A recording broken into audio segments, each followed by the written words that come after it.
Our Old Testament reading and preaching text comes from Ezra chapter 1. And if you're with us in the sanctuary, that is on Old Testament page 421 in your pew Bible.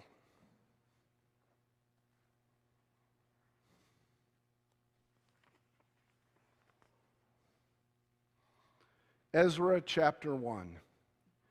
In the first year of King Cyrus of Persia, in order that the word of the Lord by mouth of Jeremiah might be accomplished, the Lord stirred up the spirit of King Cyrus of Persia, so that he sent a herald throughout all his kingdom, and also in a written edict declared, "Thus says King Cyrus of Persia, the Lord, the God of heaven, has given me all the kingdoms of the earth, and he has charged me to build him a house in Jerusalem in Judah. Any of those among you who are of his people, may their God be with them, are now permitted to go up to Jerusalem in Judah and rebuild the house of the Lord, the God of Israel. He is the God who is in Jerusalem. Let all survivors in whatever place they reside be assisted by the people of their place with silver and gold, with goods and with animals, besides free will offerings for the house of God in Jerusalem. The heads of families of Judah and Benjamin and the priests and Levites, everyone whose spirit God had stirred, got ready to go up and rebuild the house of the Lord in Jerusalem. All their neighbors aided them with silver vessels, with gold, with goods, with animals, and with valuable gifts, besides all that was freely offered. King Cyrus himself brought out the vessels of the house of the Lord that Nebuchadnezzar had carried away from Jerusalem and placed in the house of his gods. King Cyrus of Persia had them released into the charge of Mithredath, the treasurer, who counted them out to Shelbazzar, the prince of Judah. And this was the inventory: gold basins, 30, silver basins, 1,000, knives, 29, gold bowls, 30, other silver bowls, 410, other vessels, 1,000.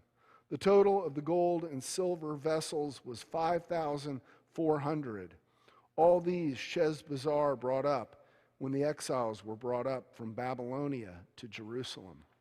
This is the word of the Lord. So I have a friend whose family has a secret. And it's not a good secret. Everybody his age in his family knows the secret, but it is never talked about. And my friend has a counseling background, and he kind of knows how things move through families and how sometimes things that are challenging and damaging can be repeated by generations.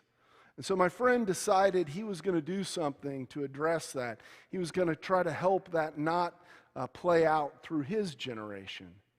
So he wrote down all the details of the secret. And when each of his kids got to the age that this could be discussed with them in an appropriate way, he gave them a copy of it, asked them to read it, and then they talked about it. And they talked about how to put an end to this in their families and how not to have this happen. His goal was to take the secret out of the darkness where it had power, to expose it to light where it could be dealt with and adjusted, where it could be put away and it could end. Today, we are giving light to a story that most of us don't know well enough. During the entire pandemic, I have felt the scriptures that speak the most clearly to our situation are those scriptures that have to do with Judah being in exile and Judah returning. Judah, the southern of the two Jewish nations, was conquered by Babylon about 586 BC. At that time, many of their young men were killed due to the skirmish or the war. Many of their young women were married off to Babylonian men, and many of their best and brightest, the nobles who had been educated, were carted off to Babylon to be re-educated.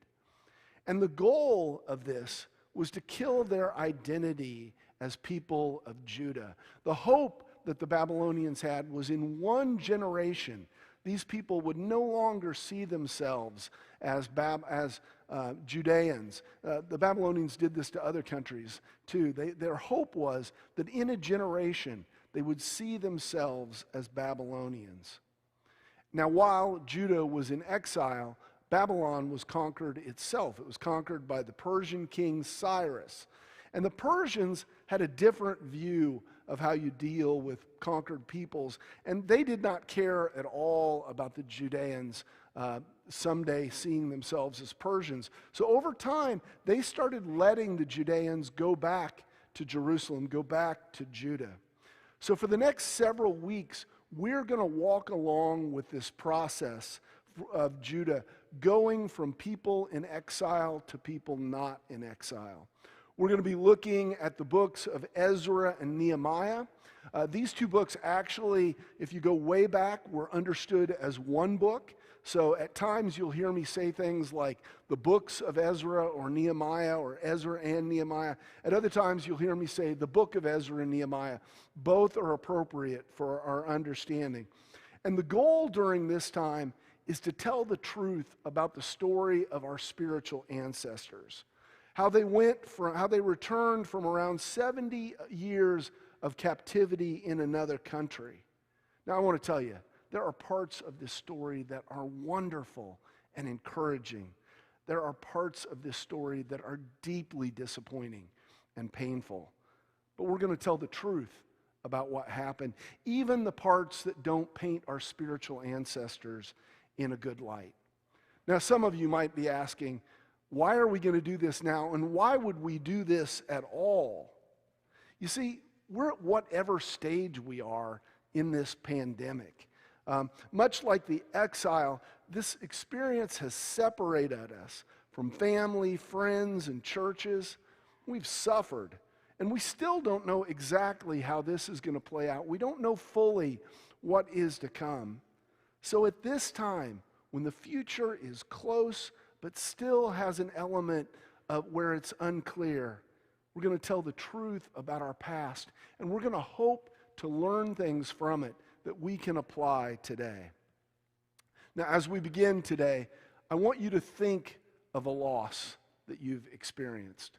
For a lot of us, the time of pandemic has been a loss. Our lives have been turned upside down. Some of us have lost family members or friends during this period.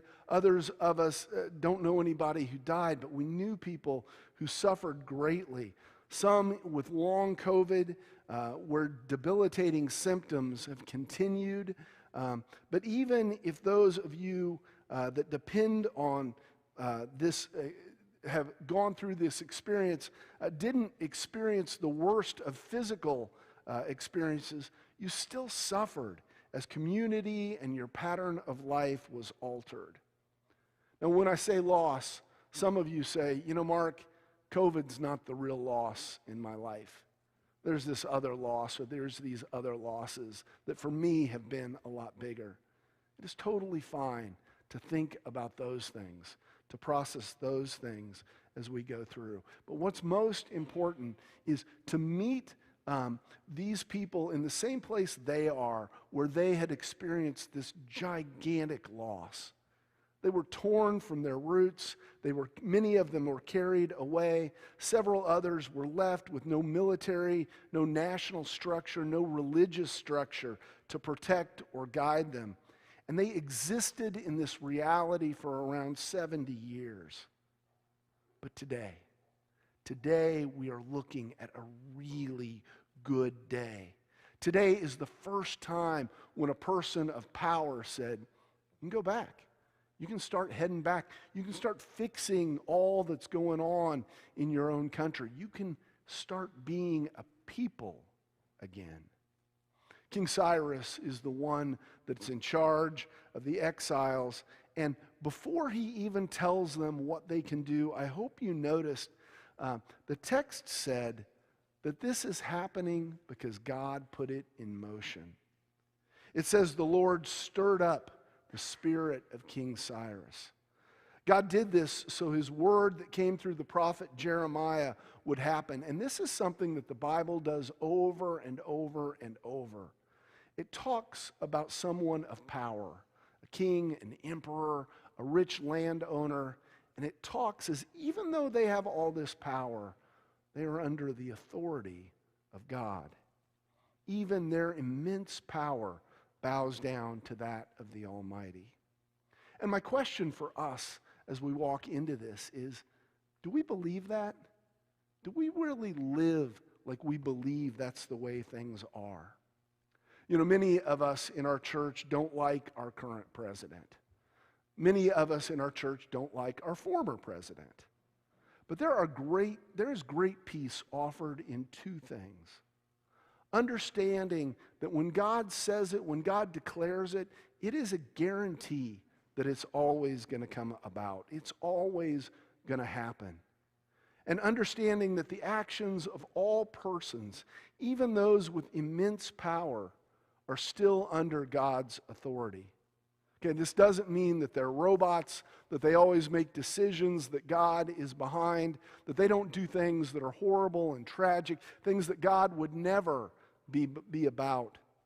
But it notes that there is nothing that they can do that'll take the world from the direction that God is ultimately leading it. Nothing gets the movement of the kingdom of God off of its rails. And my guess is all of us have business to do with that fact and ask ourselves, do we really believe that's how it is? Now, Cyrus recognizes the God of the Hebrews, and he says all of these beautiful things. And I think the way we should hear it is both we should be impressed at what he said, but we also should discount it a little bit. It is probably just the political waxing of a politician rather than someone who really believes that. He's saying it for political reasons rather than because he believes what he's saying. And at this point, if you can tap into that loss that we talked about a little earlier, I want you to think about what it would feel like to have your loss addressed, to have it met in some way. Now, first of all, it wouldn't add back all of the aspects of the loss. Think about what they've gone through. They've lost a war. Many of them have been pulled from their land. They've been separated as a people. And there have been several that died in the battles and have died in the interim time. They're never going to come back. But it's still a good day because today they hear that they can return. Some of you have returned from war. Have you ever watched an interview with someone who was wrongly convicted that's been released from jail? Have you ever had a situation of release from something that tormented you? I think those are the experiences that the people of Judah are having at this moment. Nothing that they go, hey, all this was good, it was all worth it, nothing like that. But still, today is a good day. A day to see that the Lord has been faithful to his word and to believe in their future. This is the first of three actions in the books of Ezra and Nehemiah by kings in empowering the people of Judah to return. Cyrus not only released the exiles, but he called on his people to support their return with gifts. I want to ask you, does that remind you of anything? Do you remember any other time that the people of Israel were supported with gifts of their neighbors before they went on a project? Some of you are going, no. Others of you are going, yeah, when they came out of slavery in Egypt. That happened too. Yes, here God is also showing his sovereignty of saying to them, I am going to be with you the same way I was with your people when they came out of slavery. That's probably, of all the stories of Israel, that's the one that every one of these people would have just gone deep into their DNA. That is who we are. We are the people that God released from slavery. And as they get these wonderful gifts, basically funding their return, they're going to be like, God is with us in the same way he was with us before. And then King Cyrus even returns to them many of the vessels of the temple that were taken by Nebuchadnezzar. Now, we have no idea of what percentage of what was taken was given back, but there's a lot, and it's meaningful. It matters. And what these things are reminding us of is God is moving all over this story. Do they see it? Do we see it? Derek Kidner wrote the Tyndale Old Testament commentary on Ezra and Nehemiah, and he said in this whole passage, there is only one item of sadness. He noted how few responded to the invitation that came from God. Now the text tells us everyone that God stirred responded. We should both celebrate that happened, but also recognize that many did not get that call and mourn that as well. And Kidner said that even though there was this disappointment, that overall this is an incredibly encouraging text. It's an incredibly encouraging thing to see that God is making a way against all the odds. For the exiles, they need to respond to what God is doing. As we walk this journey with them, and as we move forward into whatever this time of year has for us, we need to continue to tell ourselves the truth about this experience, about what it's like, that we're going to have good days, that we're going to have bad days. We're going to have days when things are going real well and days when things are really not going well. But whatever we are going through, we see the hand of God, the faithfulness of God throughout the entire process. Now, we as a church are much in the same place as our spiritual ancestors were. We are walking through a pandemic. We are hoping that we are near the end, but we really don't know what's in front of us. It also seems like we're at a time in church history, in the history of the United States, that less and less people are being spurred by God's movements. And so we're asking, what does that mean for who we are now? What does that mean for what we are called to as a church? With all the things that are before us, I wish I could tell you, oh, I know what this is about. We're supposed to do this, and we're supposed to do that, and here we're supposed to move this way, and there we're supposed to move that way. God hasn't given me words like that in this situation. But I do know something. God is still stirring hearts. That is always His business. And we need to respond as He stirs ours, both individually and collectively as a church. In a little over 1.5 months, we're going to meet in this room to vote on an offer we have on a significant part of our parking lot. I'm not going to tell you how to vote on that, but it's my job to remind all of us, including me, that God is still stirring, and we need to respond to that movement. I love that my friend decided to tell his family the truth. I love that Ezra and Nehemiah tell us the truth about how the return from exile really went. Because they told us the truth, we can learn from it. So the question is, what do we need to learn at this time? As with many things, if fear is overwhelming you about what's in front of you, about what's in front of our church, this is a good time to meet God in His stirrings, to respond to His authority over all things, good, bad, and in the middle. Use this series to grow in your ability to see God more clearly through the ups and downs of the human experience, and see if God can't replace fear with an awareness of His stirring. Our God doesn't quit stirring.